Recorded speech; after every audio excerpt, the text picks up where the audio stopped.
ఆ దుశ్శీలుణ్ణి రక్షించడం కోసం కౌరవ యోధులు ఎన్ని వేల మందైనా సరే అడ్డుపడని నేను మాత్రం ఉపేక్షించను.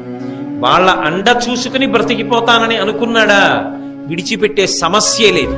నా అస్త్రముల యొక్క జ్వాలలలో వాళ్ళందరినీ కూడా భస్మంగా చేసి చిట్ట చివర సైంధవుణ్ణి చంపేస్తాను. దానికి చాలా రోజులు తీసుకుంటాననుకుంటున్నారేమో. అలా యుద్ధం చేసి చేసి చేసి చేసి సైంధవుణ్ణి చంపుతాననుకుంటున్నారేమో. అలా ఉండదు.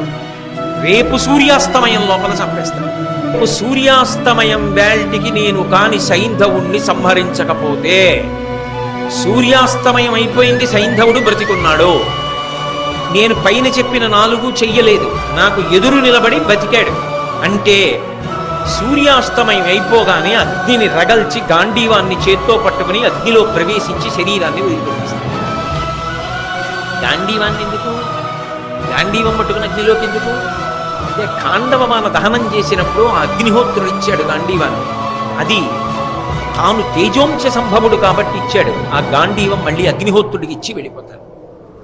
కాబట్టి నేను ఇక ఉండను.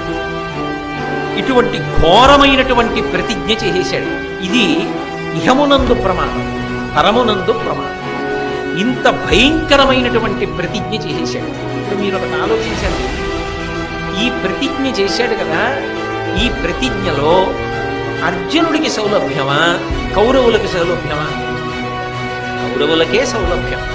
వాళ్ళు అర్జునుడిని చంపక్కర్లేదు, సైంధవుడిని వ్యూహంలో దాచగలిగితే చాలు. నేను దాచలేమనుకోవడానికి అటు పక్క సర్వసైన్యాధిపతి ద్రోణాచార్యుల వారు, ద్రోణుడే నిలబడితే వ్యూహాన్ని పన్ని ఎదురుగుండా నిలబడ్డాడనుకోండి, అర్జునుడు దాటగలడా? శిష్యుడు. ఎందుకంటే ధర్మం పాటిస్తాడు. అంత తొందరగా చేయడు. ఒక బాణం వేస్తే ఓ బాణం వేస్తాడు, 2 బాణాలు వేస్తే 2 బాణాలు వేస్తాడు, 3 బాణాలు వేస్తే 3 బాణాలు వేస్తాడు. ఈలోగా సూర్యుడు కదిలిపోతాడు.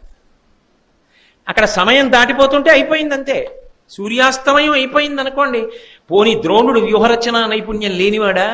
ఆయన దగ్గర కదా వీళ్ళందరూ నేర్చుకున్నది. అవతల వైపు ద్రోణుడు తక్క వీరులు లేరా?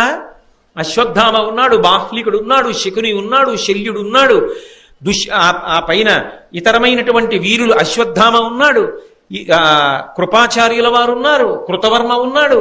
ఇంతమంది వీరులు ఉన్నారు. ఇంతమంది వీరులు చుట్టూ రక్షణ వలయంగా నిలబడి సాయంకాలం వరకు సైంధవుణ్ణి కాపాడుకోగలిగితే చాలు. వాళ్ళు ఏం చేయక్కర్లేదు. అర్జునుణ్ణి దగ్గరికి రాకుండా ఆపగలిగితే చాలు, అయిపోయిందంతే యుద్ధం. ఎందుకో తెలుసా?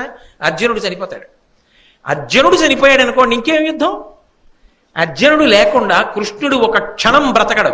కాబట్టి కృష్ణుడు తెలిస్తాడు శరీరం, అవతార పరిసమాప్తి చేసేస్తాడు.